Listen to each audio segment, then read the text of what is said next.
అందరికీ నమస్తేనుల్లా welcome to MR media Telangana. This is రేఖ.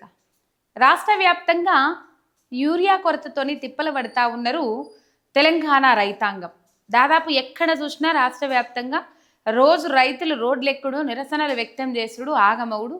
ఈ నిరసనలు చూసిన కాంగ్రెస్ సర్కారు వాళ్ళు రైతులు కాదు అని చెప్పేసి ఎప్పట్లెక్కనే చేతులు దులుపుకున్నాడు.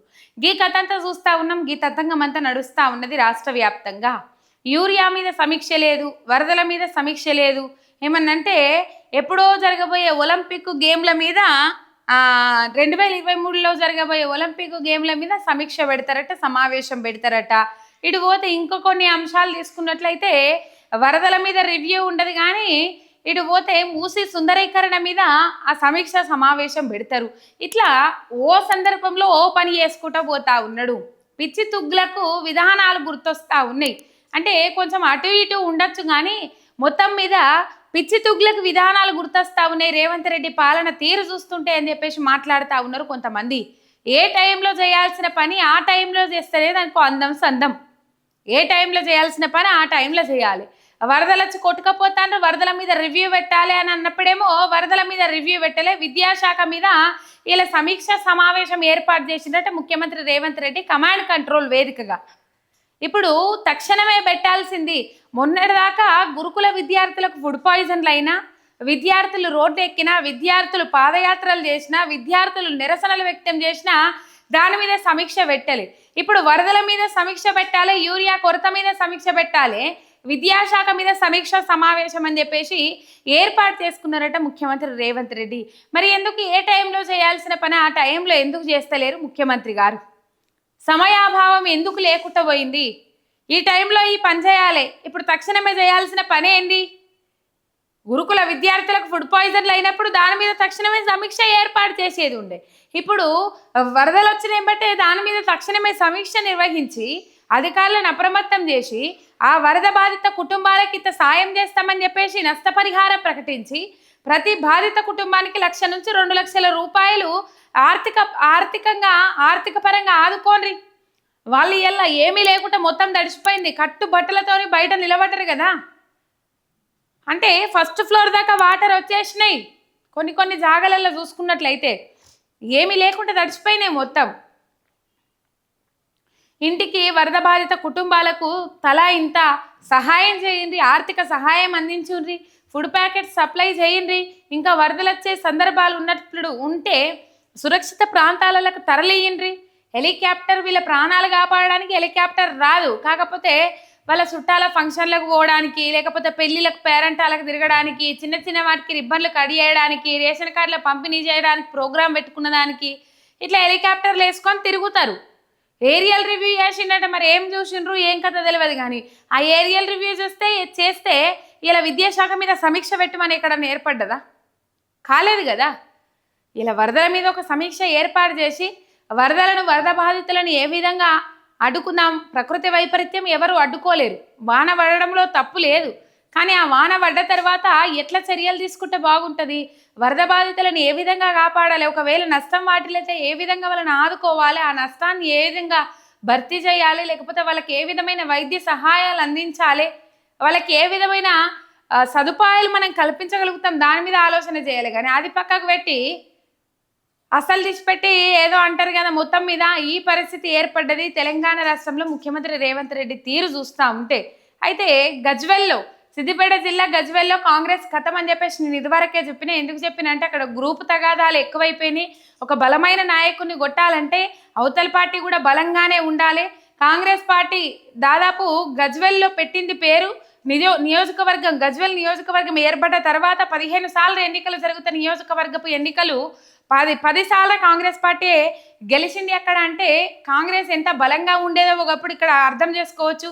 అంత బలంగా ఉన్న పార్టీని, అంత బలమైన నాయకుడు కేసీఆర్ వచ్చి దెబ్బ కొట్టిందని కూడా అందరికీ తెలుసు.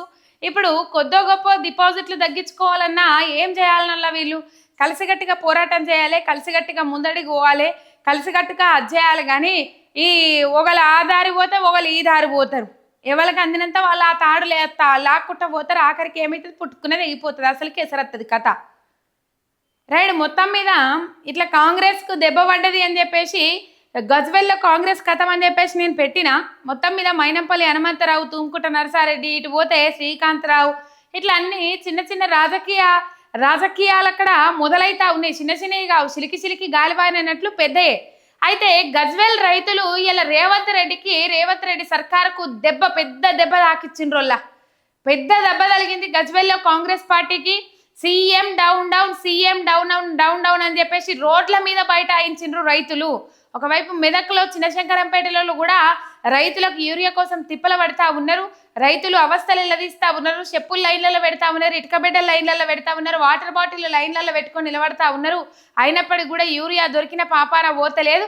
మొత్తం మీద ఇలా గజ్వెల్లో, సిద్దిపేట జిల్లా గజ్వెల్ నియోజకవర్గంలో రైతులందరూ రోడ్డు మీద బైఠాయించారు. మళ్ళీ వాళ్ళని కూడా రైతులు కాదంటారా? ఒకసారి చూద్దాము రోడ్డు మీద బైఠాయించిన రైతులు ఏమంటుండ్రు, అసలు వాళ్ళు ఎందుకు రోడ్డు మీద బైఠాయించారు అనేది ఈ వీడియోలో చూద్దాం. మీకు చూపెడతా, చూడండి.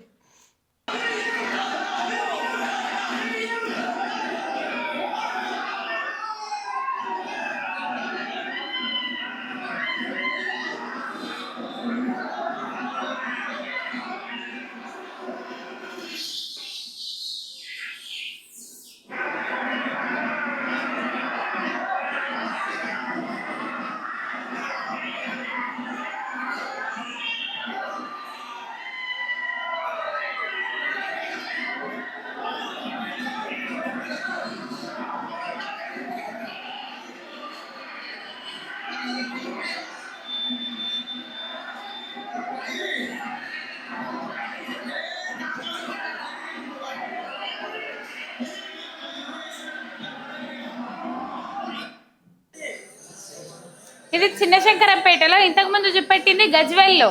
చూసిరు కదా గజ్వెల్లో సీఎం డౌన్ అని చెప్పేసి నినాదాలు ఇచ్చుకుంటా వాళ్ళు ఇంకా షాప్ ఓపెన్ కాకముందే వాళ్ళు ఆధార్ కార్డులు పట్టుకొని, జిరాక్సులు పట్టుకొని వచ్చి లైన్లలో నిలబడడానికి ఎగబడతా ఉన్నారు. ఒకరి మీద ఒకరు పడతా ఉన్నారు. ఏమో అంటారు కదా, షాట్ల తవుడు పోసి ఏమో ఎగబెట్టానంట అన్నట్లు. ఇప్పుడు ఇక్కడ ఎవరిని ఉద్దేశించి కాదు కానీ పాపము రైతులకు అరకొరగా యూరియా సప్లై చేసి పంపించేటి ఏమో 300-400 బస్తాలు, కానీ అక్కడ లైన్లు కట్టేదేమో వేల మంది రైతులు ఉంటా ఉన్నారు. ఏంది పరిస్థితి, ఏంది ఘోరం చెప్పుర్రి రైతన్నలకు. మళ్ళీ ఏమంటారు, వీళ్ళే ముచ్చట చెప్పే పటేలు బిచ్చం పెట్టాడు అన్నట్టే వాళ్ళు రైతులే కాదు అని చెప్పేసి మళ్ళీ వాళ్ళే మొత్తుకుంటారు.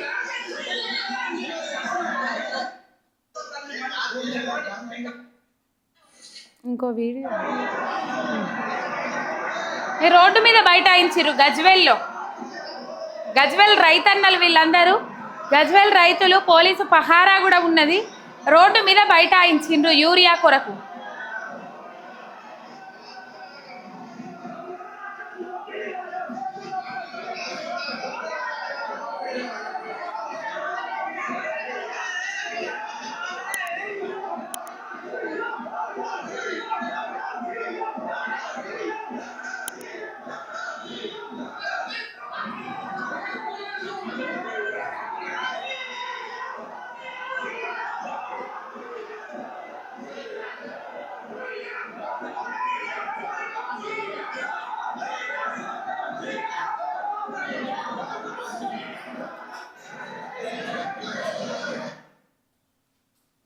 రైట్, మొత్తం మీద ఈ పరిస్థితి గజ్వెల్లో కాంగ్రెస్కు ఎదురు దెబ్బ. ఇదివరకే అతలాకుతలమైతుంది, ఆగమైతా ఉన్నది. ఇక రైతుల నిరసనతోని, రైతులు రోడ్లెక్కుడుతోని కాంగ్రెస్కు పెద్ద ఎదురు దెబ్బనే. అసలు రాష్ట్ర వ్యాప్తంగా తీవ్రమైన వ్యతిరేకత ఉన్నది కాంగ్రెస్కు. కానీ గజ్వెల్లో మాత్రం కోలుకునేటట్టు కనబడతలేదు ఈ ఏడల్లా. ఎందుకంటే నాయకులది అట్లున్నది, రైతులను తిప్పల పెట్టుడు ఇట్లున్నది. కాబట్టి కాంగ్రెస్కు గజ్వెల్లో పెద్ద ఎదురు దెబ్బ అని చెప్పింది. ఒక సబ్స్క్రైబ్ చేసుకొని సపోర్ట్ చేయండి. మీ ఎంఆర్ మీడియా తెలంగాణ. షెనార్.